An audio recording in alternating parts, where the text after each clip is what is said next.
സമാജ്വാദി പാർട്ടിയിൽ പൊട്ടിത്തെറി. മുലായം സിംഗിനെ മാറ്റി അഖിലേഷ് യാദവിനെ ദേശീയ അധ്യക്ഷനായി പ്രഖ്യാപിച്ചു. രാംഗോപാൽ യാദവ് ലക്നൌവിൽ വിളിച്ചു ചേർത്ത ദേശീയ കൺവെൻഷനിലാണ് പുതിയ നീക്കം നടത്തിയത്. അമർ സിംഗിനെ പുറത്താക്കാനും നിർദ്ദേശം. തീരുമാനം ഭരണഘടനാ വിരുദ്ധമെന്ന് മുലായം സിംഗ്. എന്നാൽ ഈ യോഗത്തിൽ പങ്കെടുക്കരുതെന്ന് നേതാക്കൾക്ക് മുലായം സിംഗ് കത്തുമുഖേന മുന്നറിയിപ്പ് നൽകിയിരുന്നു. എം സന്തോഷ് തരും കൂടുതൽ വിവരങ്ങൾ. സന്തോഷ്, വലിയ നാടകീയതകൾക്കൊടുവിൽ കൂടുതൽ പ്രതിസന്ധിയിലേക്ക് നീങ്ങുന്ന ഒരു സാഹചര്യമാണ് നിലവിൽ സമാജ്വാദി പാർട്ടിയിലുള്ളത്. എങ്ങനെ വേണം വിലയിരുത്താൻ?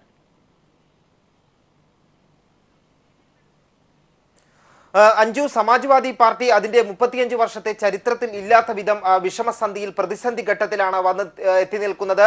പാർട്ടിയുടെ നിലവിലെ ദേശീയ അധ്യക്ഷനും പാർട്ടിയുടെ തലവനുമായ മുലായം സിംഗ് യാദവിനെ തലസ്ഥാനത്ത് നിന്നും മാറ്റി പകരം മകനും UP മുഖ്യമന്ത്രിയുമായ അഖിലേഷ് യാദവിനെ പാർട്ടിയുടെ ദേശീയ അധ്യക്ഷനായി ലക്നൌവിൽ ചേർന്ന കൺവെൻഷൻ പ്രഖ്യാപിച്ചിരിക്കുകയാണ്. ഐക്യകണ്ഠേനയാണ് കൺവെൻഷൻ അഖിലേഷിനെ ദേശീയ അധ്യക്ഷനായി തിരഞ്ഞെടുത്തിരിക്കുന്നത്. അതോടൊപ്പം തന്നെ പാർട്ടിയുടെ സംസ്ഥാന അധ്യക്ഷൻ ശിവപാൽ യാദവിനെ ആ സ്ഥാനത്ത് നിന്ന് നീക്കി ആ സ്ഥാനത്ത് നിന്ന് നീക്കുകയും അമർ സിംഗിനെ പാർട്ടിയിൽ നിന്ന് നേരത്തെ അഖിലേഷ് യാദവ് പക്ഷത്തിന്റെ എതിർചേരിയിലുള്ള അമർ സിംഗിനെ പാർട്ടിയിൽ നിന്ന് പുറത്താക്കുകയും ചെയ്തു. അത്തരത്തിലുള്ള നിർണായക തീരുമാനങ്ങളാണ് ലക്നൌ കൺവെൻഷനിൽ ഉണ്ടായത്.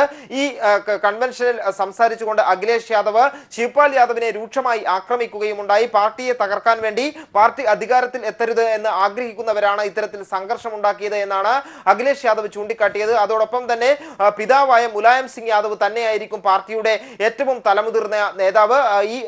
ഈ തിരഞ്ഞെടുപ്പിൽ വിജയം നേടിയാൽ അതിലപ്പുറം സന്തോഷം പിതാവിന് ഉണ്ടാകില്ല എന്നതുൾപ്പെടെയുള്ള കാര്യങ്ങളാണ് അഖിലേഷ് യാദവ് തന്റെ പ്രസംഗത്തിൽ ഉടനീളം വ്യക്തമാക്കിയത്. ഏതായാലും ഇന്ന് പാർട്ടിയുടെ ജനറൽ സെക്രട്ടറി രാംഗോപാൽ യാദവ് വിളിച്ചു ചേർത്ത ഈ കൺവെൻഷൻ ഭരണഘടനാ വിരുദ്ധമാണെന്ന്, പാർട്ടിയുടെ ഭരണഘടനയ്ക്ക് എതിരാണ് എന്ന് ചൂണ്ടിക്കാട്ടി മുലായം സിംഗ് യാദവ് നേതാക്കൾക്ക് കത്തെഴുതിയിരുന്നു. ഈ കൺവെൻഷനിൽ പങ്കെടുത്താൽ പാർട്ടിയിൽ നിന്ന് പുറത്താക്കുന്നത് ഉൾപ്പെടെയുള്ള കർശന അച്ചടക്ക നടപടികൾ ഉണ്ടാകുമെന്നും നേതാക്കൾക്ക് മുന്നറിയിപ്പ് നൽകിയിരുന്നു. എന്നാൽ ഇത് വകവയ്ക്കാതെ ഈ ഭീഷണി ചെവിക്കൊള്ളാതെയാണ് ബഹുഭൂരിപക്ഷ നേതാക്കളും ഇന്ന് ഈ രാംഗോപാൽ യാദവ് വിളിച്ചു ചേർത്ത കൺവെൻഷനിൽ പങ്കെടുത്തത്. അതുകൊണ്ട് തന്നെ പാർട്ടിയിൽ വ്യക്തമായും പിളർപ്പുണ്ടായിരിക്കുകയാണ്. അഖിലേഷ് യാദവിന്റെ കൂടെയാണ് പാർട്ടിയിലെ ഭൂരിഭാഗം നേതാക്കളും MLA-മാരും എന്നുള്ള കാര്യം കഴിഞ്ഞ 2 ദിവസത്തിനിടെ ചിത്രം വ്യക്തമായിരിക്കുന്നു. മുലായം സിംഗിനെ യാദവിനെ പിന്തുണയ്ക്കുന്നത് ചെറിയൊരു ന്യൂനപക്ഷമാണ്. അതോടൊപ്പം തന്നെ മുതിർന്ന ചില നേതാക്കൾ മാത്രമാണ്. എന്ത് രീതിയിലേക്കാണ് ഇനി UP-യിലെ സമാജ്വാദി പാർട്ടി രാഷ്ട്രീയം നീങ്ങുന്നത് എന്നാണ് രാഷ്ട്രീയ നിരീക്ഷകർ ഉറ്റുനോക്കുന്നത്. മുലായം സിംഗ് യാദവിന് മുന്നിൽ 2 മാർഗങ്ങളുണ്ട്. ഒന്ന്, അഖിലേഷ് യാദവിന്റെ നേതൃത്വം അംഗീകരിച്ചുകൊണ്ട് പാർട്ടിയിൽ തുടരുക, ഈ അഖിലേഷ് യാദവിനൊപ്പം തന്നെ തന്റെ വിഭാഗത്തെ കൂടി നിർത്തുക. മറ്റൊന്ന്, ഇന്ന് നടന്ന കൺവെൻഷൻ ഭരണഘടനാ വിരുദ്ധമാണ് എന്ന് പ്രഖ്യാപിച്ച് ഈ തീരുമാനം അംഗീകരിക്കാതിരിക്കുകയും പാർട്ടിയുടെ അധ്യക്ഷ സ്ഥാനം തുടരുകയും ചെയ്യുക. അങ്ങനെയാണെങ്കിൽ വലിയ രീതിയിലുള്ള പ്രതിസന്ധിയിലേക്ക്, നിയമ പോരാട്ടത്തിലേക്ക് പോലും നീളാവുന്ന തരത്തിലേക്കുള്ള പ്രതിസന്ധിയിലേക്ക് സമാജ്വാദി പാർട്ടി രാഷ്ട്രീയം മാറും. കാരണം പാർട്ടി ചിഹ്നത്തിനും പാർട്ടി പേരിനും വേണ്ടിയുള്ള അവകാശവാദങ്ങൾ ഉണ്ടാകും. എന്തു തന്നെയായാലും ഉത്തർപ്രദേശിൽ തിരഞ്ഞെടുപ്പ് വളരെ അടുത്തു നിൽക്കുന്ന സാഹചര്യത്തിൽ, പടിവാതിൽക്കൽ എത്തി നിൽക്കുന്ന സാഹചര്യത്തിൽ സമാജ്വാദി പാർട്ടിയിൽ ഉണ്ടായിരിക്കുന്ന ഈ രാഷ്ട്രീയ നാടകങ്ങൾ, രാഷ്ട്രീയ നീക്കങ്ങൾ ഏറെ പ്രാധാന്യം അർഹിക്കുന്നതാണ്. അഞ്ജു, തീർച്ചയായും നിയമസഭാ തെരഞ്ഞെടുപ്പ് വരാനിരിക്കുന്ന ഒരു സാഹചര്യം, ഈ ഒരു സാഹചര്യത്തിൽ SP-യിലെ പിളർപ്പ് UP രാഷ്ട്രീയം എങ്ങോട്ടാകുമെന്നുള്ളതാണ് ദേശീയ രാഷ്ട്രീയം ഉറ്റുനോക്കുന്നത്. BJP-ക്ക് ഇത് മുതൽക്കൂട്ടാകുമെന്നുള്ള വിലയിരുത്തലുകളാണ് ഉയർന്നു വരുന്നത്.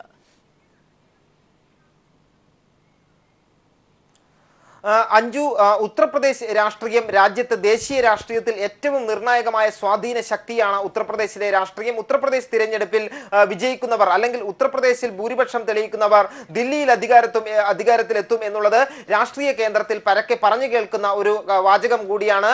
ആ ഒരു ഘട്ടത്തിൽ തന്നെ BJP ഉത്തർപ്രദേശിലെ രാഷ്ട്രീയത്തിൽ അല്ലെങ്കിൽ ഉത്തർപ്രദേശ് സംസ്ഥാനം പിടിക്കാൻ ആവശ്യമായ നടപടികൾ ഏറെ നാളുകൾക്ക് മുന്നേ തന്നെ ആരംഭിച്ചു കഴിഞ്ഞിട്ടുണ്ട്. ഉത്തർപ്രദേശിൽ കഴിഞ്ഞ 2014-ലെ ലോക്സഭാ തിരഞ്ഞെടുപ്പിൽ ഭൂരിപക്ഷം സീറ്റുകളും പിടിച്ചെടുക്കാൻ, അതായത് ഉത്തർപ്രദേശിലെ പ്രബല കക്ഷികളായ സമാജ്വാദി പാർട്ടിയെയും ബഹുജൻ സമാജ്വാദി പാർട്ടിയെയും തറപറ്റിച്ചുകൊണ്ട് ഭൂരിഭാഗം സീറ്റുകളും ലോക്സഭാ സീറ്റുകളും പിടിച്ചെടുക്കാൻ BJP-ക്ക് സാധിച്ചിട്ടുണ്ട്. ആ ഒരു മുന്നേറ്റം നിയമസഭാ തിരഞ്ഞെടുപ്പിലും തുടരാൻ കഴിയും എന്നുള്ള പ്രതീക്ഷയിലാണ് BJP നേതൃത്വം ഉള്ളത്. പക്ഷേ ഈ ഒരു BJP അത്തരത്തിലുള്ള ഒരു പ്രതീക്ഷ വച്ചു പുലർത്തുമ്പോഴും ഉത്തർപ്രദേശിലെ രാഷ്ട്രീയം ലോക്സഭാ തിരഞ്ഞെടുപ്പിൽ നിന്നും മാറി മറ്റൊരു രീതിയിലേക്ക് സഞ്ചരിക്കുകയാണ്. പ്രത്യേകിച്ചും അഖിലേഷ് യാദവിന്റെ ഭരണ നേട്ടങ്ങൾ, ജനോപകാരപ്രദമായ ഭരണ നടപടിക്രമങ്ങൾ ജനങ്ങൾ അംഗീകരിച്ചിട്ടുണ്ട്. ആ ഒരു രീതിയിൽ അഖിലേഷ് യാദവിന് ഉത്തർപ്രദേശിൽ ജനങ്ങളുടെ അംഗീകാരവുമുണ്ട്. മറ്റൊരു തരത്തിലാണെങ്കിൽ ജാതി രാഷ്ട്രീയത്തിന്റെ വിളനിലമായ ഉത്തർപ്രദേശിൽ BSP മായാവതിയുടെ നേതൃത്വത്തിലുള്ള BSPയും തിരഞ്ഞെടുപ്പിൽ ഇത്തവണ വരവ് നടത്താനുള്ള തന്ത്രങ്ങൾ ആവിഷ്കരിക്കുകയും പാർട്ടിയുടെ കീഴ്ഘടകങ്ങളെ ശക്തമാക്കിക്കൊണ്ട് മുന്നോട്ട് പോവുകയും ചെയ്യുന്നു. അത്തരത്തിൽ നിർണായക രാഷ്ട്രീയ മാറ്റങ്ങൾ, നിർണായക രാഷ്ട്രീയ ചലനങ്ങൾ സംഭവിക്കുമ്പോഴാണ് സമാജ്വാദി പാർട്ടിയിൽ ചരിത്രപരമായ പ്രതിസന്ധി രൂപപ്പെട്ടിരിക്കുന്നത്. എന്തായാലും ഇരു വിഭാഗങ്ങളുമായി, അതായത് സമാജ്വാദി പാർട്ടി പിളർന്ന് മുലായം സിംഗിന്റെ നേതൃത്വത്തിലുള്ള ഒരു പാർട്ടിയും അഖിലേഷിന്റെ നേതൃത്വത്തിലുള്ള മറ്റൊരു പാർട്ടിയുമായി തിരഞ്ഞെടുപ്പിനെ നേരിടുകയാണെങ്കിൽ അത് ഗുണം ചെയ്യുന്നത് ഒന്നുകിൽ BSPക്ക് അല്ലെങ്കിൽ BJPക്ക് ആയിരിക്കും എന്നുള്ള കാര്യത്തിൽ തർക്കമില്ല. അതുകൊണ്ട് തന്നെ ഇപ്പോൾ ഈ സമാജ്വാദി പാർട്ടിയിൽ ഉണ്ടായിരിക്കുന്ന ഈ ഒരു പ്രതിസന്ധിയെ വളരെ സൂക്ഷ്മതയോടുകൂടി തന്നെയാണ് ദില്ലിയിൽ നിന്നും ദേശീയ രാഷ്ട്രീയം നിരീക്ഷിക്കുന്നത്. സന്തോഷ, SP-യിലെ ഭൂരിഭാഗം MLA-മാരും ഇപ്പോൾ അഖിലേഷിനൊപ്പം നിൽക്കുന്ന ഈ ഒരു സാഹചര്യത്തിൽ തലമുതിർന്ന നേതാവ് 35 വർഷത്തോളം SP-യെ നയിച്ച നേതാവ് മുലായം സിംഗ് യാദവിന്റെ കാര്യം ഇനി എന്താകും എന്നുകൂടി ഓർക്കേണ്ടതല്ലേ?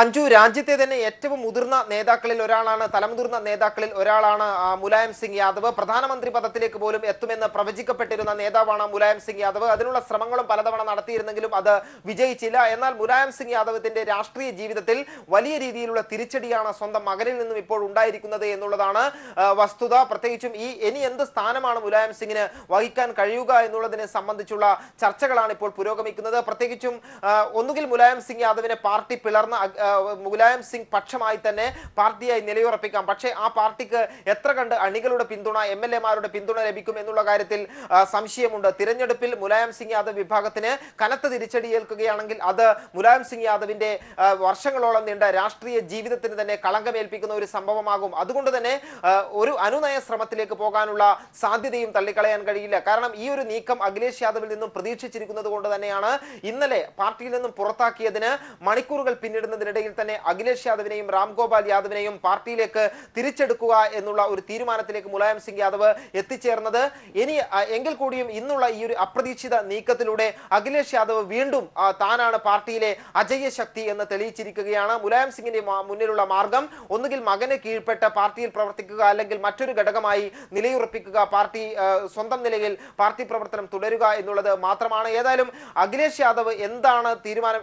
അഖിലേഷ് യാദവ് ഇപ്പോൾ പ്രസംഗത്തിൽ പ്രഖ്യാപിച്ചിട്ടുള്ളത് മുലായം സിംഗ് യാദവ് തന്നെയായിരിക്കും പാർട്ടിയിലെ ഏറ്റവും മുതിർന്ന നേതാവ് എന്നുള്ളതാണ്. എന്ത് സ്ഥാനമാണ് മുലായം സിംഗിന് അഖിലേഷ് യാദവ് നൽകാൻ ഉദ്ദേശിക്കുന്നത് എന്നുള്ളതിനെ സംബന്ധിച്ച് വ്യക്തതയില്ല. അത്തരത്തിൽ കലുഷിതമായ രാഷ്ട്രീയ അന്തരീക്ഷത്തിലൂടെയാണ് ഉത്തർപ്രദേശിലെ സമാജ്വാദി പാർട്ടി ഇപ്പോൾ കടന്നുപോയിക്കൊണ്ടിരിക്കുന്നത്. സന്തോഷ്, എന്തായാലും അച്ഛനെ പാടെ തള്ളിക്കൊണ്ട് തന്റെ നിലപാടുകളുമായി മുന്നോട്ട് പോകുമെന്ന് അഖിലേഷ് വ്യക്തമാക്കി കഴിഞ്ഞു.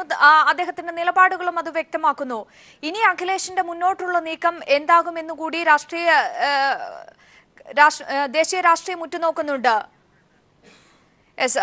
സന്തോഷിലേക്ക് ഇപ്പോൾ വരാം. മാത്യു കുഴൽനാടൻ സന്തോഷ് വരാം. ഇപ്പോൾ മാത്യു കുഴൽനാടൻ നമ്മോടൊപ്പം ടെലിഫോൺ ലൈനിൽ ചേരുകയാണ്. ശ്രീ മാത്യു കുഴൽനാടൻ, SP വലിയൊരു പ്രതിസന്ധിയിലേക്ക് നീങ്ങുന്ന ഒരു ഘട്ടം, 35 വർഷത്തിനിടയിലെ ഏറ്റവും വലിയ പ്രതിസന്ധി എന്ന് തന്നെ വിശേഷിപ്പിക്കാം. എങ്ങനെ വിലയിരുത്തുന്നു താങ്കൾ? എന്റെ ഒരു അഭിപ്രായത്തില് ഈ ഉത്തർപ്രദേശ് രാഷ്ട്രീയം ഒക്കെ നമ്മൾ കഴിഞ്ഞ കാലങ്ങളിൽ പരിശോധിച്ചാൽ നമുക്ക് പൂർണ്ണമായിട്ടും ഇത് അതേ നിലയിൽ പറയാവുന്ന ഒന്നല്ല. കാരണം നമ്മുടെ ഇവിടുത്തെ പോലെയുള്ള ഒരു രാഷ്ട്രീയമാണ് വടക്കേന്ത്യയിലോ അല്ലെങ്കിൽ ഉത്തർപ്രദേശ്, ബീഹാർ പോലുള്ള സ്ഥലങ്ങളിൽ നിന്നും നമ്മൾ പ്രതീക്ഷിക്കരുത്. കാരണം ഇതൊക്കെ എപ്പോൾ വേണമെങ്കിലും വീണ്ടും ഇത് രമ്യതപ്പെടുകയും കാര്യങ്ങൾ സെറ്റിലാവുകയും വീണ്ടും ഒന്നിച്ചു പോവുകയും ഒക്കെ സാധ്യമാണ്. ഇപ്പോൾ ഉണ്ടായിട്ടുള്ള എനിക്ക് തോന്നുന്നു മുലായം സിംഗിന്റെ ഒരു പഴയ ഏറ്റവും കോറായിട്ടുണ്ടായിരുന്ന ഹാർഡ് കോർ മുലായം സിംഗിന്റെ ഒരു ഇന്നർ സർക്കിളിൽ ഉണ്ടായിരുന്ന പഴയ തലമുറയിൽപ്പെട്ട ആളുകൾ അവര് മുലായം സിംഗിനെ വെച്ച് അവരുടെ സ്വയം സംരക്ഷണ വലയം തീർക്കുകയും, എന്നാൽ മുഖ്യമന്ത്രിയായതിനു ശേഷം അഖിലേഷ് നല്ല നിലയിൽ ഒരു പാർട്ടിയിൽ തന്നെ സ്വാധീനം ഉണ്ടാക്കുകയും പാർട്ടിക്ക് പുറത്തും നിന്ന് സ്വാധീനമുള്ള നേതാവ് തന്നെയാണ് അഖിലേഷ് യാദവ്. ഇന്ന് അച്ഛന്റെ തണലിൽ നിൽക്കുന്ന ഒരു വ്യക്തിയാണ് എന്ന് പറയാൻ കഴിയില്ല. അതായത് ആ ഒരു അഗ്രസീവ്നെസ് കൂടി തന്നെ മുമ്പോട്ട് പോകുന്നു. അപ്പൊ അതിനെ അംഗീകരിക്കാൻ ബുദ്ധിമുട്ടുള്ള കുറെ മുതിർന്ന ആളുകൾ ചേർന്നുള്ള ഒരു പാളയത്തിൽ പടയാണ് എന്ന് ഇപ്പോ SP നടക്കുന്നത്. പക്ഷെ എനിക്ക് തോന്നുന്നു ആത്യന്തികമായി ഇതിലൊരു വിജയം അഖിലേഷ് യാദവിന് തന്നെ വരാനാണ് സാധ്യത. കാരണം മുലായമിന്റെ കൂടെ നിൽക്കുന്നു എന്ന് പറയുന്നവർക്ക് അത്രയേറെ ജനസ്വാധീനം അല്ലെങ്കിൽ പാർട്ടിക്കകത്ത് അത്രയേറെ സ്വാധീനം ചെലുത്താൻ കഴിഞ്ഞിട്ടില്ല. തന്നെയുമല്ല, മുലായം പഴയ പോലെ പാർട്ടിക്കകത്തോ പുറത്തോ ശക്തനല്ല എന്നുള്ള ഒരു കാര്യം കൂടിയുണ്ട്. അതുകൊണ്ട് തന്നെ ഒരുപക്ഷെ അഖിലേഷ് യാദവിന്റെ വഴിയെ SP പോകാനാണ് ഇപ്പോഴത്തെ സാഹചര്യത്തിൽ സാധ്യത. പിന്നെ ഒരു അച്ഛനും മകനും തമ്മിലുള്ള പ്രശ്നമൊക്കെ എപ്പോ വേണമെങ്കിലും ഇവർ സെറ്റിൽ ചെയ്യുകയും എല്ലാവരും ഒന്നാവുകയും ഒന്നിച്ചു പോവുകയും ചെയ്യുന്ന കാഴ്ചയൊക്കെ നമ്മൾ കണ്ടിട്ടുണ്ട്. അവിടെയൊക്കെ വ്യക്തികൾ മാത്രം കാര്യങ്ങൾ തീരുമാനിക്കുന്ന ഒരു രാഷ്ട്രീയമാണ് ഉത്തർപ്രദേശിന്റേത്. അത് SP മാത്രമല്ല മറ്റു പാർട്ടികളിലും ഒക്കെ സ്ഥിതി വ്യത്യസ്തമല്ല. അപ്പൊ അതുകൊണ്ട് ഇതൊരു ആത്യന്തികമായി ഒരു വിലയിരുത്തലിനുള്ള ഒരു സമയമായിട്ടില്ല എന്നുള്ളതാണ് എന്റെ ഒരു പക്ഷം. എന്നാൽ ശ്രീ മാത്യു കുഴൽനാടൻ, ഒരുപക്ഷെ താങ്കൾ ഇനി ഒരു ഒന്നിപ്പിന് സാധ്യതയില്ല എന്ന് പറയുമ്പോൾ കൂടി തന്നെ അഖിലേഷ് യാദവും ശിവപാൽ യാദവും തമ്മിൽ അത്രയധികം ഒരു പിളർപ്പിലേക്ക് നീങ്ങിക്കഴിഞ്ഞിരിക്കുന്ന ഒരു സാഹചര്യമാണ്. ഇനി ഒരിക്കലും ഒന്നിക്കില്ല എന്നുള്ള തരത്തിൽ തന്നെയാണ് മുന്നോട്ടുള്ള വാദഗതികളും. അതുകൊണ്ട് തന്നെ ഇനി ഉള്ള SP-യുടെ ഭാവി എന്താകും എന്നുകൂടി വിലയിരുത്തേണ്ടതല്ലേ? ഒപ്പം നിലവിൽ പറഞ്ഞോളൂ. ശിവപാൽ യാദവിന്റെ നേതൃത്വത്തിലൊരു ചെറിയൊരു വിഭാഗം ആളുകൾ SP വിട്ടുപോയാലും അതിന് ഈ പറയുന്ന വലിയൊരു ഇമ്പാക്ട് ഉണ്ടാകാനും പോകുന്നില്ല എന്നുള്ളതാണ് പൊതു വിലയിരുത്തൽ. കാരണം മുലായം സിംഗ് യാദവ് എന്താണെങ്കിലും അങ്ങനെ ഒരു നിലപാട് അങ്ങനെ അത്രയും കടുപ്പിച്ചൊരു നിലപാടിലേക്ക് പോകാനായിരുന്നെങ്കിൽ കഴിഞ്ഞ നാളുകളിൽ അദ്ദേഹത്തിന് കഴിയുമായിരുന്നു. അപ്പൊ ഇതിന് ആ ഒരു റിലക്റ്റൻസ് അല്ലെങ്കിൽ ആ ഒരു പ്രയാസം കഴിഞ്ഞ ദിവസങ്ങളിൽ വളരെ വ്യക്തമായിരുന്നു. കാരണം ഒറ്റയ്ക്ക് പോയാൽ അത് പ്രയാസമാകും അല്ലെങ്കിൽ ഒരു ശരിയായ തീരുമാനമല്ല എന്ന് മുലായമിനോട് അടുത്ത് നിൽക്കുന്ന ആളുകൾക്കും ആ ഒരു അഭിപ്രായമുണ്ട്. എന്നാൽ അഖിലേഷിന്റെ ഒരു ശൈലിയോട് വിയോജിപ്പുള്ള മുതിർന്ന കുറച്ച് ആളുകൾ തീർച്ചയായിട്ടും SP ഉണ്ട് എന്നുള്ളത് ശരിയാണ്. അത് തെരഞ്ഞെടുപ്പിൽ ഒരുപക്ഷെ SP-ക്ക് ദോഷം ചെയ്തേക്കാം. പക്ഷേ SP പാർട്ടി എന്ന തീർച്ചയായും അത് തന്നെയാണ് ഈ തെരഞ്ഞെടുപ്പ് അടുത്തിരിക്കുന്ന ഈ സാഹചര്യത്തിൽ ഉണ്ടായിരിക്കുന്ന ഈ വലിയൊരു പിളർപ്പ്. അത് SP-യുടെ ഭാവി എന്തായിരിക്കും എന്നത് വലിയൊരു ചോദ്യചിഹ്നമായി തന്നെ മാറുകയാണ്. പ്രത്യേകിച്ച് ഈ ഒരു ഭിന്നിപ്പ് അത് BJP-ക്ക് മുതൽക്കൂട്ടാകുമെന്ന് വിലയിരുത്തുന്നത് ഒട്ടേറെ ആളുകളുണ്ട്. BJP-ക്ക് മുതൽക്കൂട്ടാവുന്നതിനേക്കാൾ ഉപരി എനിക്ക് തോന്നുന്നത് BSP-ക്ക് ഗുണം ചെയ്യാനാണ് സാധ്യത എന്നാണ് എന്റെ വിലയിരുത്തൽ. കാരണം SP-യിൽ നിന്നും ചോരുന്ന വോട്ടുകൾ ഒരുപക്ഷെ മുസ്ലിം വോട്ടുകളിലെ ഒരു ചോർച്ച ഒരുപക്ഷെ സംഭവിച്ചേക്കാം. SP ഒരു ജയിക്കുന്ന കക്ഷിയായി സ്വയം പൊസിഷൻ ചെയ്യാൻ UP-യിൽ കഴിഞ്ഞില്ല എങ്കിൽ, അല്ലെങ്കിൽ SP is going to lose, നഷ്ടപ്പെടാൻ പോകുന്നു എന്നുള്ള പ്രതീതി പൊതുവെ ഉണ്ടായാൽ ആ ഷിഫ്റ്റ് അനുകൂലമാവുക BSP-ക്കായിരിക്കും. കോൺഗ്രസിന് അതിന്റെ നേട്ടം ഉണ്ടാക്കാൻ കഴിയുമോ എന്ന് പരിശ്രമിക്കേണ്ടി വരും. പക്ഷേ SP-യുടെ ഇപ്പോഴുണ്ടാവുന്ന പ്രതിസന്ധി പൂർണ്ണമായിട്ടും BJP ഗുണം ചെയ്യുമെന്ന വിലയിരുത്തൽ എനിക്കില്ല. പക്ഷെ തീർച്ചയായിട്ടും ഒരു പരിധിവരെ അതിന്റെ ഒരു ചെറിയ ബെനിഫിറ്റ് ഡെഫിനറ്റ്ലി BJP-ക്ക് കിട്ടുമെന്ന് ശരിയാണ്. എന്നാലും ലാർജർ ബെനിഫിഷ്യറി എന്ന് പറയുന്നത് അല്ലെങ്കിൽ വലിയ നേട്ടം കിട്ടുന്നത് BSP-ക്ക് തന്നെ ആകാനാണ് ഇപ്പോഴത്തെ സാഹചര്യത്തിൽ സാധ്യത. തീർച്ചയായും എന്തായാലും അച്ഛനെ പാടെ തള്ളിക്കൊണ്ട് തന്റെ നിലപാടുകളുമായി അജയ്യനായി മുന്നോട്ട് നീങ്ങും അഖിലേഷ് യാദവ് എന്ന് വ്യക്തമായി കഴിഞ്ഞിരിക്കുന്നു. ഇനി അഖിലേഷിന്റെ മുന്നോട്ടുള്ള നീക്കങ്ങൾ എന്താകും? ഒരു ഒന്നല്ലെങ്കിൽ തീർച്ചയായിട്ടും അങ്ങനെ ഉറപ്പിച്ചു പറയാൻ കഴിയില്ലെങ്കിലും ഒരുപക്ഷെ അഖിലേഷ് യാദവ് ഒരു നീക്കുപോക്കിനൊരു ഏതെങ്കിലും കോൺഗ്രസ് ആയിട്ട് പോലും ഒരു മുന്നണി രാഷ്ട്രീയത്തിന്റെ സാധ്യത പൂർണ്ണമായി തള്ളിക്കളയാൻ കഴിയില്ല. കാരണം അദ്ദേഹം കുറച്ച് നല്ല ഒരു ഇതുവരെ കണ്ടത് വെച്ച് കുറച്ച് ഈ രാഷ്ട്രീയത്തിൽ വളരെ മെയ്വഴക്കമുള്ള ഒരു യുവ നേതാവായിട്ടാണ് കണ്ടിട്ടുള്ളത്. പ്രത്യേകിച്ച് രാഹുൽ ഗാന്ധിയുമായും നല്ല ഒരു വ്യക്തിബന്ധം പുലർത്തുന്ന ഒരു വ്യക്തിയാണ്. ഇതിനു മുമ്പുള്ള മുലായം അല്ലെങ്കിൽ SP-യുമായിട്ടുള്ള ചർച്ചകൾക്കൊക്കെ ഒരു പോസിറ്റീവ് ഔട്ട്കം ഉണ്ടാകാതിരിക്കാൻ കാരണം SP-ക്ക് അകത്തെ ഒരു സിറ്റുവേഷൻ കൂടി ഉണ്ടായിരുന്നു. ഇനിയിപ്പോ അഖിലേഷ് യാദവിന് ഒറ്റയ്ക്ക് തീരുമാനമെടുക്കുന്ന നിലയിലേക്ക് ഒന്നല്ലെങ്കിൽ അദ്ദേഹം മറ്റൊരു സ്പ്ലിൻഡർ ഗ്രൂപ്പായി മാറി അദ്ദേഹത്തിൻ്റെതായ ഒരു പാർട്ടിയുമായി മുന്നോട്ട് പോവുകയാണെങ്കിലും അല്ല ഇനിയിപ്പോ പാർട്ടിക്കകത്ത് അദ്ദേഹത്തിന് ഏകപക്ഷീയമായ കാര്യങ്ങൾ തീരുമാനിക്കാവുന്ന ഒരവസ്ഥ വന്നാൽ ഒരുപക്ഷെ അധികാരം നിലനിർത്താൻ ഒരു മുന്നണി രാഷ്ട്രീയത്തിന് വേണ്ടി അഖിലേഷ് മുൻകൈ എടുക്കുമോ എന്നുള്ളതാണ് ഞങ്ങളൊക്കെ ഉറ്റുനോക്കുന്ന ഒരു കാര്യം. ശരി, വളരെയധികം നന്ദി ശ്രീ മാത്യു കുഴൽനാടൻ ഈ അവസരത്തിൽ ഞങ്ങളോട് പ്രതികരിച്ചതിന്. സന്തോഷിലേക്ക് ഒരിക്കൽ കൂടി പോയാൽ സന്തോഷ്, മാത്യു കുഴൽനാടൻ സൂചിപ്പിച്ചതുപോലെ തന്നെ ഇനിയും ഒരു ഒന്നിപ്പിനുള്ള സാധ്യത ഉണ്ടെന്നാണ് അദ്ദേഹം പറയുന്നത്. അത്തരത്തിൽ ഒരു നീക്കം ഇനി ഉണ്ടാകുമെന്ന് പ്രതീക്ഷിക്കാമോ? പ്രത്യേകിച്ച് അഖിലേഷ് യാദവും ശിവപാൽ യാദവും വലിയ രീതിയിലുള്ള പ്രതിസന്ധി ഘട്ടത്തിൽ എത്തി നിൽക്കുന്ന ഈ ഒരു ഘട്ടത്തിൽ, അകൽച്ചയിൽ നിൽക്കുന്ന ഒരു ഘട്ടത്തിൽ. അഞ്ജു, അഖിലേഷ് യാദവ് ഇപ്പോൾ നടത്തിയ പ്രസംഗത്തിൽ ചില വ്യക്തമായ സൂചനകളുണ്ട്. അഖിലേഷ് യാദവ് വ്യക്തമാക്കുന്ന കാര്യങ്ങൾ മുലായം സിംഗ് യാദവ് തന്നെയായിരിക്കും പാർട്ടിയുടെ പരമോന്നത സ്ഥാനത്ത്. മുലായം സിംഗ് യാദവ് അല്ലാതെ മറ്റൊരാൾ ഉണ്ടാകില്ല എന്നുള്ള കാര്യം അഖിലേഷ് യാദവ് ഇപ്പോൾ വ്യക്തമാക്കിയിരിക്കുന്നു. നമുക്ക് ലഭ്യമാകുന്ന ഇതിൽ നിന്ന് നമുക്ക് വിലയിരുത്താൻ കഴിയുന്ന കാര്യം അഖിലേഷ് യാദവ് പാർട്ടിയുടെ പ്രസിഡന്റായി തുടരും. അതേസമയത്ത് തന്നെ മാർഗദർശക പോലുള്ള ചില സ്ഥാനങ്ങൾ, അതായത് പാർട്ടിക്ക് നിലവിൽ BJP-യിൽ അദ്വാനിക്കൊക്കെ നൽകിയതുപോലെയുള്ള ചില സ്ഥാനങ്ങൾ, മാർഗദർശക പോലെയുള്ള മുതിർന്ന ചില സ്ഥാനങ്ങൾ മുലായം സിംഗ് യാദവിന് നൽകിക്കൊണ്ട് പാർട്ടിയെ തന്നെ നിലനിർത്താനുള്ള ഒരു നീക്കം, അത്തരത്തിലുള്ള ഒരു തീരുമാനമായിരിക്കും സമാജ്വാദി പാർട്ടിയിൽ അഖിലേഷ് യാദവ് പക്ഷത്തിന് ഉണ്ടാവുക. പക്ഷേ മുലായം സിംഗ് യാദവ് ഇത് അംഗീകരിക്കുമോ എന്നുള്ളതാണ് പ്രധാന വിഷയം. ദേശീയ അധ്യക്ഷ സ്ഥാനം ഒഴിയാൻ തയ്യാറായി, മാർഗദർശകമായി നിൽക്കാൻ മുലായം സിംഗ് തയ്യാറായാൽ പാർട്ടിയിൽ തൽക്കാലം പ്രശ്നങ്ങൾ തീരും. പക്ഷേ ഇന്നത്തെ കൺവെൻഷൻ അംഗീകരിക്കില്ല എന്ന തീരുമാനത്തിൽ തന്നെയാണ് മുലായം സിംഗ് യാദവ് നിലയുറപ്പിക്കുന്നതെങ്കിൽ അത് പാർട്ടിയുടെ പിളർപ്പിലേക്ക് എത്തിക്കും. ഇനി മറ്റൊരു സമവായ സാധ്യത കൂടെ തള്ളിക്കളയാൻ കഴിയില്ല. കാരണം മുലായം സിംഗ് യാദവിന് ഉത്തർപ്രദേശിലെ ജനങ്ങൾ ഒരു നേതാവായി അംഗീകരിച്ച നേതാവാണ്. സമാജ്വാദി പാർട്ടിയിൽ അഖിലേഷ് യാദവിന് പ്രധാന ശത്രുത മുലായം സിംഗ് യാദവിനോടല്ല, മറിച്ച് ശിവപാൽ യാദവിനോടാണ്. ശിവപാൽ യാദവിനെ പാർട്ടിയിൽ നിന്ന് പുറത്താക്കണം എന്നുള്ള ഒരു ലക്ഷ്യം മാത്രമാണ് അഖിലേഷ് യാദവിനും രാംഗോപാൽ യാദവിനും ഉള്ളത്. അതുകൊണ്ട് തന്നെ മുലായം സിംഗ് യാദവിനോടുള്ള ഈ ഒരു സമവായത്തിലേക്ക് നീങ്ങുകയും അഖിലേഷ് യാദവ് വർക്കിംഗ് പ്രസിഡന്റ് എന്നുള്ള രീതിയിൽ നിലയുറപ്പിക്കുകയും അധ്യക്ഷനായി മുലായം സിംഗ് യാദവ് തന്നെ തുടരുകയും ചെയ്യുക, അത്തരത്തിലുള്ള ഒരു സമവായ സാധ്യതയും നമുക്ക് തള്ളിക്കളയാൻ കഴിയില്ല. ഏതായാലും മുലായം സിംഗ് യാദവിന്റെ ഭാഗത്ത് നിന്ന് നോക്കുമ്പോഴും ഇപ്പോൾ പാർട്ടിയിലെ ഭൂരിഭാഗം MLA-മാരെയും നേതാക്കന്മാരെയും അഖിലേഷ് യാദവ് സ്വന്തം പോക്കറ്റിലാക്കി കഴിഞ്ഞു. ഇനി ഒരു പ്രത്യേക വിഭാഗമായി നിലയിൽ ഉറപ്പിച്ചാൽ തന്നെ ചെറിയൊരു ന്യൂനപക്ഷം മാത്രമേ മുലായം സിംഗ് യാദവിന്റെ കൂടെ ഉണ്ടാവൂ. അതുകൊണ്ട് തന്നെ മുലായം സിംഗ് യാദവും ചില സമവായങ്ങൾക്ക് തയ്യാറായേക്കാം. പക്ഷേ ശിവപാൽ യാദവാണ് ഇവിടെ ഏറ്റവും കൂടുതൽ വിഷമ വൃത്തത്തിലായിരിക്കുന്നത്. ശിവപാൽ യാദവ് രാവിലെ തന്നെ പാർട്ടി സംസ്ഥാന അധ്യക്ഷ സ്ഥാനം ഒഴിയാൻ തയ്യാറാണെന്ന് മുലായം സിംഗിനെ അറിയിച്ചിരുന്നു. ഏതായാലും ഇപ്പോൾ കൺവെൻഷൻ ഇത്തരത്തിൽ ശിവപാൽ യാദവിനെ അധ്യക്ഷ സ്ഥാനത്ത് നിന്നും നീക്കാനുള്ള തീരുമാനമെടുത്തതോടുകൂടി ഈ ഒരു കൺവെൻഷനെ മുലായം സിംഗ് യാദവ് കൂടി അംഗീകരിച്ചാൽ പിന്നെ ശിവപാൽ യാദവിന് പാർട്ടിയിൽ നിലനിൽപ്പുണ്ടാകില്ല. അതുകൊണ്ട് തന്നെ എന്താണ് വരും മണിക്കൂറുകളിൽ ഉണ്ടാകുന്ന നിർണായക തീരുമാനങ്ങൾ എന്നുള്ളത് ഈ ഉത്തർപ്രദേശ് രാഷ്ട്രീയത്തിൽ ഏറെ പ്രധാനപ്പെട്ടതാണ്. അഞ്ജു, സന്തോഷം, അങ്ങനെയെങ്കിൽ പൂർണ്ണമായും പാർട്ടി അഖിലേഷിലേക്ക് കേന്ദ്രീകരിക്കുന്ന ഒരു അവസ്ഥയിലേക്ക് എത്തിയെന്ന് വേണോ മനസ്സിലാക്കാൻ?